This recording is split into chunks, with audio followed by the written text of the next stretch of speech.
Bienvenidos de nuevo a Jaque Continuo, vuestra cita semanal en ACTV Principado con el ajedrez principalmente asturiano. En este día de hoy tenemos una entrevista súper interesante con Antonio Arias, alma mater del Open Príncipe de Asturias, el torneo Open más importante que se haya jugado nunca en España, que se disputó aquí en Oviedo, años 90. Tenemos un reportaje sobre el Campeonato de Asturias por Edades que se sigue disputando en Mieres, aunque alguna categoría ya terminó. Y estuvimos también en el Campeonato Universitario de la Universidad de Oviedo.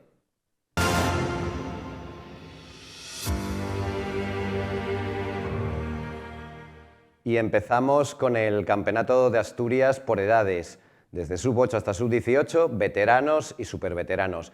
La mayoría de las categorías se siguen jugando, se dilucidará este sábado quiénes son los campeones, pero hay dos categorías que ya han terminado. En sub-18, final, victoria absoluta para Paula Martínez, no femenina, absoluta. Ganó a todos, grandísimo torneo, 5,5 puntos sobre 6. La jugadora del Ciudad Naranco se proclama por primera vez campeona absoluta de una categoría. Segundo puesto para Jesús González, tercer puesto para Miguel Suárez.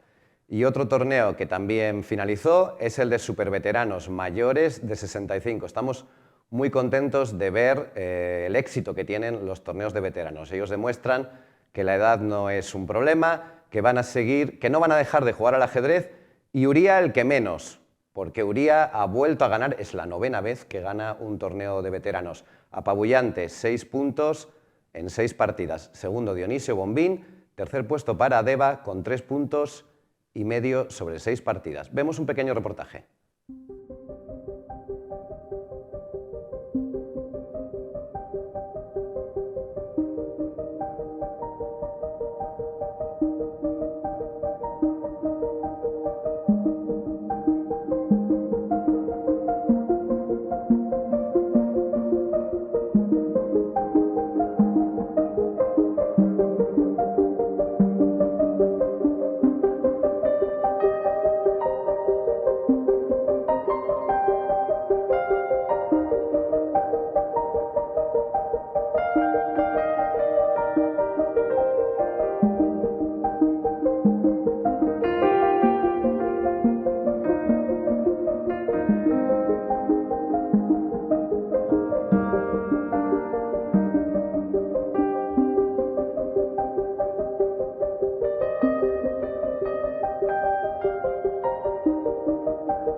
Y el pasado domingo se celebró el Campeonato Universitario de Asturias, el campeonato de la Universidad de Oviedo.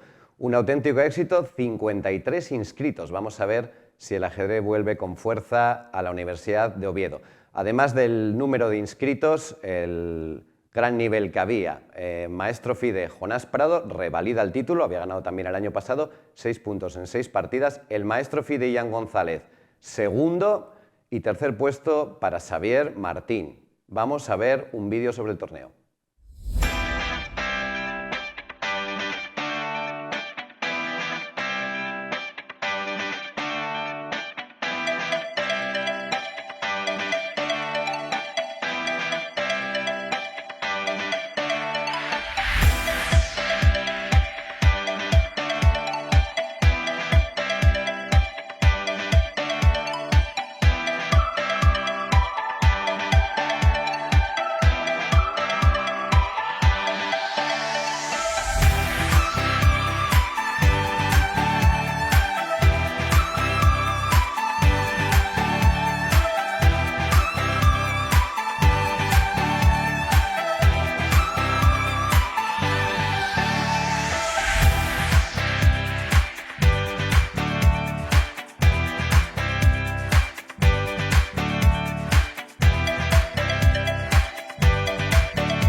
Y vamos con la publicidad antes de pasar a la entrevista de hoy con Antonio Arias.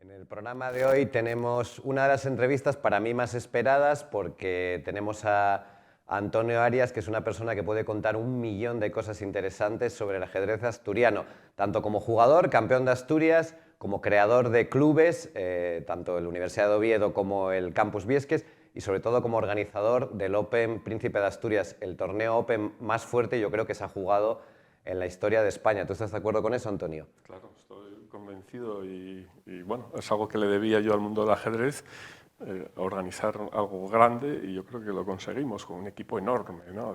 Algún día hablaremos de eso.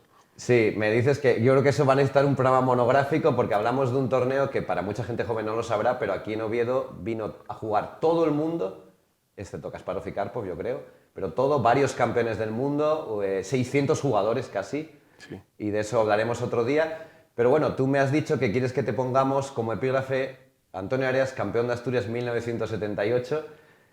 Vamos a hablar entonces un poco más de eso, ¿no? De tu carrera como ajedrecista, y ya sabes que yo siempre empiezo preguntando un poco, bueno, ¿cómo empezaste tú jugando al ajedrez? Sí, pues como muchos, ¿no? Pues con 12 años, perdiendo siempre con mi hermano mayor de 13, hasta que un día mi tío Rafael me regala un libro de ajedrez.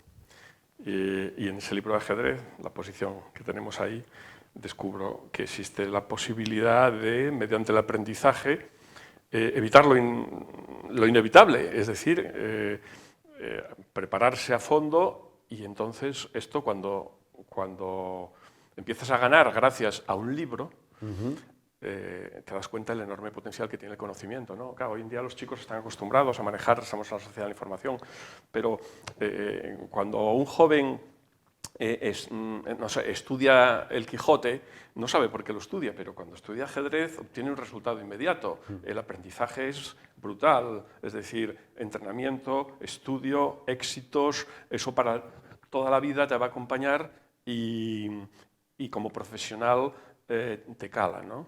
Pues me alegra que digas esto porque, bueno, aparte de que ya ver a un joven a estudiar ajedrez con un libro está empezando a quedar hasta obsoleto y es una auténtica lástima, ahora es más vídeos y tal, yo creo que ahora hasta la gente, como tiene tantas clases y tanto, se prepara un poco menos. ¿Qué libro era, por cierto? Sí, era La trampa en la apertura.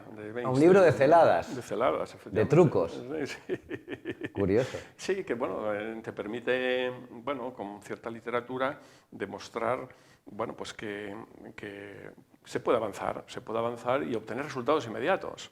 Es que el joven que empieza a darse cuenta de esto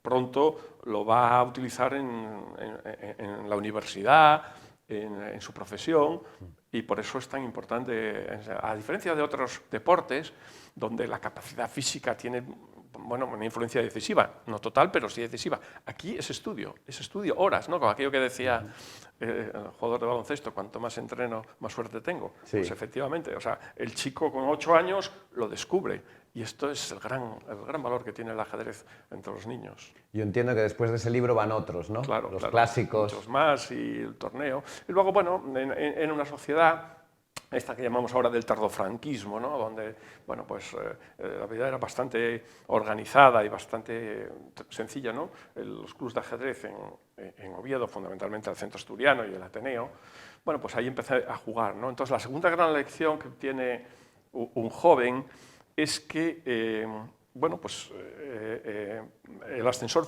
social funciona, en el sentido de que tú pues, vas allí y tú encuentras gente que tiene la edad de tu padre, de tu abuelo, y curiosamente, en lugar de ser el último mono de la familia, pues allí pues eres una persona respetada. Ah, mira esto que dice Antonio, pues es verdad, ganas con esta jugada. Y luego para marchar dice, oye, nos vamos a tomar 5 vinos y una Fanta para el chico. Entonces dices, hombre, esto efectivamente, conseguir tomarte en serio una actividad y mejorarla y demostrar tal, pues tiene algo que también te puede acompañar el resto de tu vida, ¿no? Que es la capacidad de formar parte de un círculo, de ser respetado y de ascender, por así decir, en la pirámide social, que esto es, bueno, algo que ya cada vez pasa a ser más teórico, pero que existió, ¿no? En aquella sociedad de los 70 y de los 80 y que ahora parece que es más complicado. Con lo cual estamos hablando de varias cosas. Una, lo de las distintas edades, que tú empiezas jugando siendo un niño, pero ya empiezas a mezclarte con gente que dices padres, abuelos.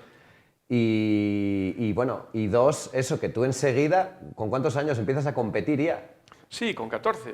Ya con 14. Al Campeonato de España escolar, me acuerdo, todavía jugaba, fijaros, jugaba uno por la provincia del Sáhara, nunca se me olvidará, en Orense, y luego los campeonatos juveniles, y bueno, la actividad normal, ¿no? ¿En qué club jugabas tú aquí en Oviedo? ¿En qué club empezaste? Pues empecé en el club de, bueno, se llamaba la organización sindical, el IES, y luego bueno, pasé al Ateneo, ¿no? Y luego Ateneo de Obrero. Al Ateneo de Oviedo, correcto. Realmente hubo una persona fundamental para el ajedrez en Oviedo, que quizás no es suficientemente valorada ni destacada, que fue Faustino González. Sí, presidente de la Federación. Efectivamente, era un empresario muy peculiar.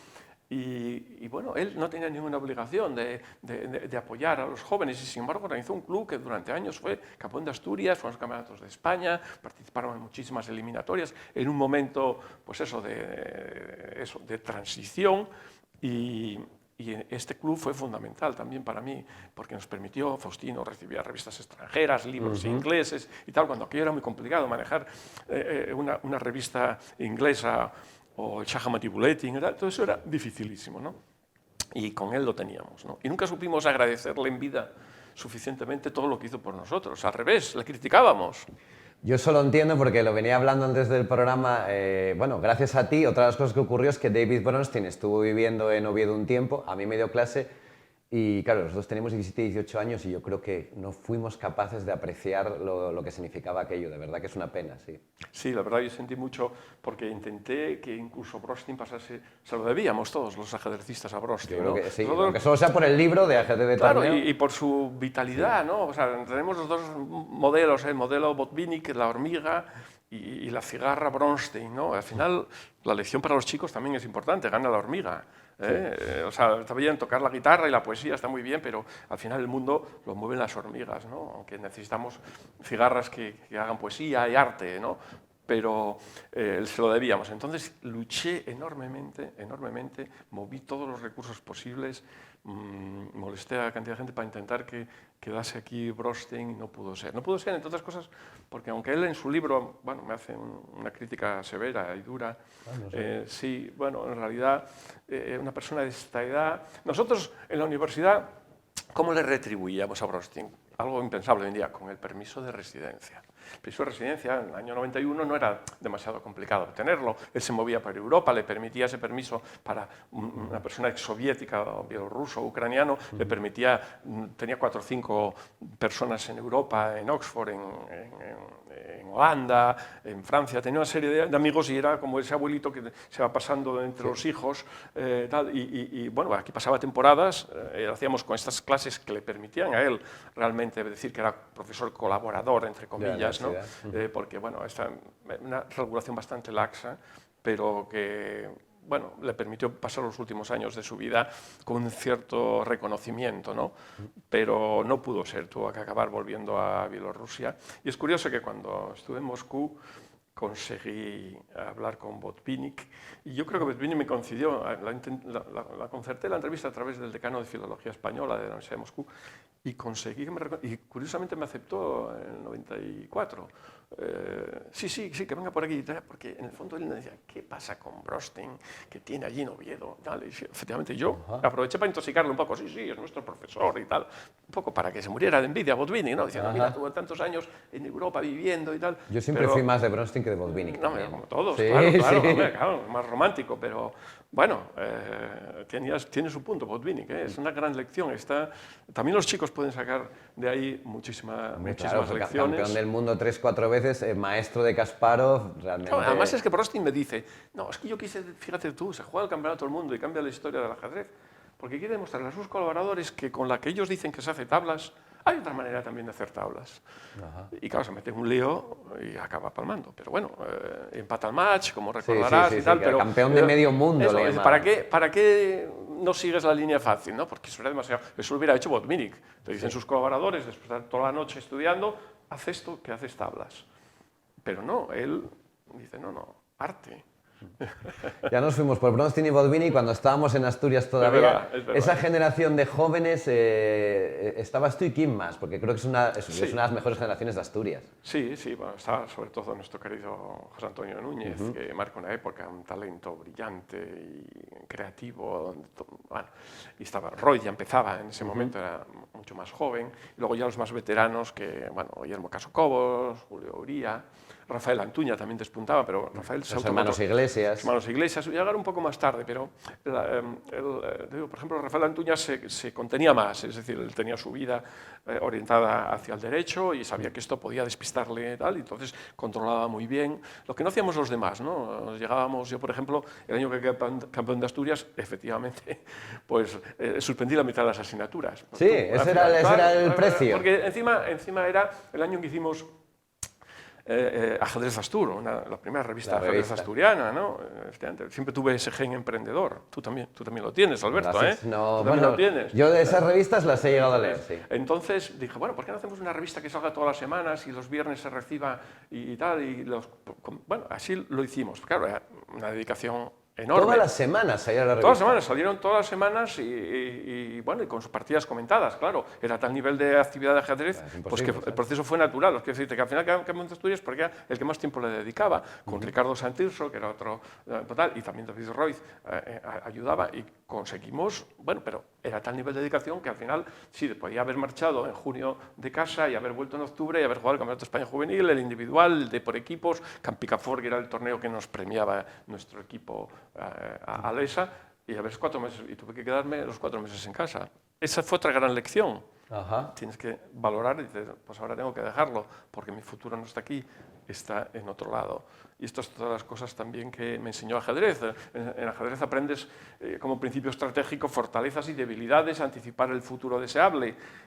Y ese mismo aprendizaje te sirve para tener que reflexionar y decir, pues tengo que dejarlo. A los chicos que nos ven, que sepan que esto es tan atractivo que uno puede dejarse llevar por esta pasión y la vida está en otro lado. Hay que convivir, hay que saber catar un buen vino y entender de arte y leer a Cervantes. La vida tiene muchas cosas, que esto nuestro a veces es obsesivo. Obsesión. En el caso de Fischer, que no hace otra cosa. Sí, sí, sí, sí. O sea, que hablamos de que hay un momento determinado que tú quedas campeón de Asturias, pero decides, yo creo que es por los estudios también, Claro. un poco, dejas un poco de jugar, ¿no? Sí, inmediatamente lo dejé.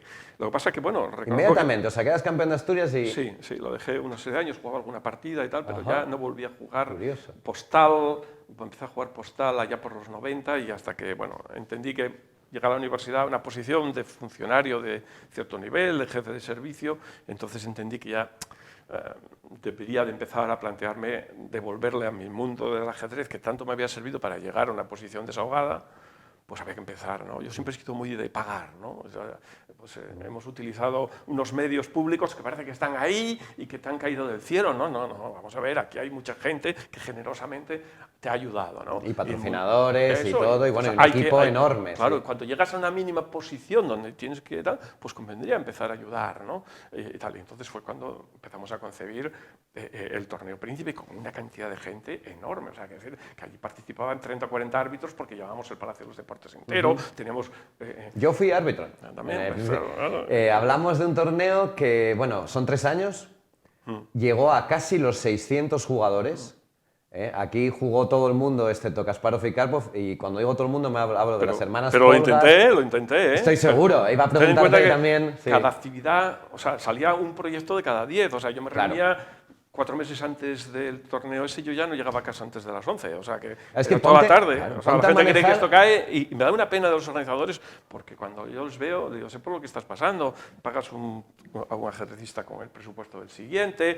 Bueno, de hecho, los compañeros síndicos de cuentas de otras comunidades que han fiscalizado torneos de actividades deportivas variadas, siempre les he dicho, ¿para qué crees que vas a encontrar ahí? No hay nada más que gente esforzada, trabajadora y patrocinadores que te dejan tirado un mes antes, problemas de todo tipo Bueno, y ponte a manejar a 200 grandes maestros, porque, bueno, o entre Sí, maestros... pero entre tenemos esos- una organización muy bien estructurada. O sea, realmente lo concebí como un proyecto. Vamos, ahora todo el mundo admite que la función de un director, de un manager, es crear problemas a sus colaboradores, no resolvérselos. Entonces yo era un constante creador de problemas. Oye, vamos a ver, ¿podemos en el Teatro Campo Amor instalar una pantalla gigante y hacer una partida entre tal? Bueno, ¿quiénes serían los que jugarían? El del campeón del anterior y el siguiente, ya está. Pues tenemos toda una línea de trabajo por ahí que nos llevaba 4 meses. Y habría que hacer una obra de teatro. Ah, sí, claro, bueno, tenemos un grupo de tecnología, sí. Otra persona encargada de ese tema. Bueno, y además habría que hacer las partidas que salieran todos los días o cada 2 o 3 horas. Por eso jugábamos a 45, para que pudiese dejar testigo. 45 minutos no se ha vuelto a repetir. Ahora está, Ya, efectivamente, con el reloj de tiempo añadido se pueden hacer muchas cosas para que quede un nivel de calidad aceptable. Pero en aquel momento o era media hora, pero media hora era muy poco y a finis, ¿no? Entonces, bueno, establecimos el modelo 45 que ya no triunfó. Pero bueno, eso, somos una universidad, sí, pues aquí tienen que jugar computadoras. Los maestros Es se cierto, negaban a jugar también, primera vez que yo veo jugar una computadora... Se negaban a jugar, Sí. pues entonces, No, porque condiciones sí. bajo contrato es que usted tiene que aceptar si el suizo le empareja con una computadora, pues Valery Salov. ¿Cuándo sale por primera vez la Universidad de Oviedo en el Times? Cuando Valery Salov, décimo del mundo, pierde con M-Chess. Sí, sí. M-Chess o el otro alemán o el otro holandés. Pierde. Entonces ahí sale en el Times la partida de tal. Sale en la Universidad de Oviedo, no sale por un descubrimiento científico, obviamente, ¿no? O sea, bueno, que ahí... Y en ese sentido eran 40, 50 vías el concurso literario. O sea, tenemos una gran ventaja, ¿no? Que era el nombre de la universidad y el apoyo del rector y del vicerrector Julio Rodríguez, ¿no? Y entonces, bueno, si tú escribías, por ejemplo, a Arturo Pérez Reverte para que sea miembro del jurado de del concurso literario, pues él aceptaba. bueno, ¿puede hacerlo un club modesto? Sí, pero le va a decir que no. La firma del Sí, rector, pero con el tal. nombre de la universidad, Eso, sí. como eso, muchísimas. El concurso fotográfico. Teníamos una cantidad de días. El día del ajedrez en Asturias, no se ha vuelto a repetir. Aprovechaban que los maestros cuando venía y le dábamos, entre las condiciones que le dábamos para que le pudiese compensar venir desde la otra punta del mundo, pues daba una simultánea. Lo mismo daba de Llanes a Vegadeo. Entonces jugábamos 50 simultáneas y sale el día del ajedrez en Asturias ese domingo, ¿no?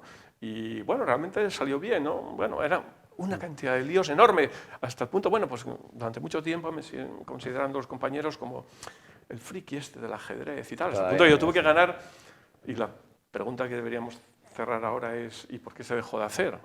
Bueno, pues efectivamente yo gané en los tribunales, tuve que hacerlo con buen rollo, pero gané en los tribunales ser interventor de la universidad. Claro, el interventor de la universidad no puede estar metido en estos fregados. Vale. Y por desgracia, nadie me podía suplir. Porque estos son aprovechar. Pues, si yo iba a Madrid a una reunión y aprovechaba pues, para ir al ministerio a ver cómo va lo de Bronstein. O sea, mil cosas, ¿no? Entonces, no es tan sencillo. Entonces, efectivamente, el friki del ajedrez, luego acabé mal, porque efectivamente acabé creyéndome bien el papel del interventor también, y si me llega a pillar con el torneo de ajedrez por el medio, pues me crujen. Yo creo que, bueno, es que del Open podemos estar hablando horas de haremos un monográfico de quién vino, porque las Polgar, yo qué sé, Najdorf, Smyslow, varios campeones del mundo, Anand, Kramnik, Mil. Tendremos que poner aquí a Mark Taimanov al piano y a Vasily Smyslov. No sé si tenemos cantando, un piano, pero sí, el vídeo. Y a Portis y a Vytautas Landsbergis, que una semana antes era presidente de Lituania. Vino, o sea, todo eso, esos vídeos que están ahí, horas y horas, que hemos guardado en el Servicio de Medios Audiovisuales de la Universidad, hay que montarlo para dejárselo a las generaciones futuras en tu programa. Yo decirle a la gente que el que tenga curiosidad, porque hay mucha gente joven que no ha oído hablar de este torneo o de estos torneos, en YouTube hay un vídeo, no es una gran calidad porque es un VHS de los 90, pero hay un libro que cuenta un vídeo en YouTube, Open Príncipe de Asturias. La final se jugó en el Campo Amor, recuerdo, Judith Polgar contra el francés, contra Vasser, totalmente abarrotado. Bueno, un torneo absolutamente histórico. Tengo que darte las gracias por venir, tengo que cortarte porque nos ha pasado el tiempo volando como siempre, no hemos hablado ni de la Universidad de Oviedo, ni de Campus Viesques, ni de tu vida ahora que estás en el Oviedo 93, equipo que nace gracias a tu torneo, porque nace en 1993 con gente que se pone en ese torneo cumple ahora 30 y que cumple años, 30 años. 30 años y traeremos para celebrarlo a Veselin Topalov, lo sé, estamos que en vendrá a tu programa. Quedo comprometido, gracias. Quedo comprometido a ello. Tal. Bueno, Veselin intenta tener un perfil bajo desde el punto de vista de comunicación, pero bueno, creo que para esta visita será adecuado y bueno, para septiembre, octubre, esperemos que podamos disfrutar. Pues ahí queda eso. Despedirte, lo siento mucho, dar las gracias a todos los espectadores y desear que podamos hablar más con Antonio Heras y que nos veamos la semana que viene.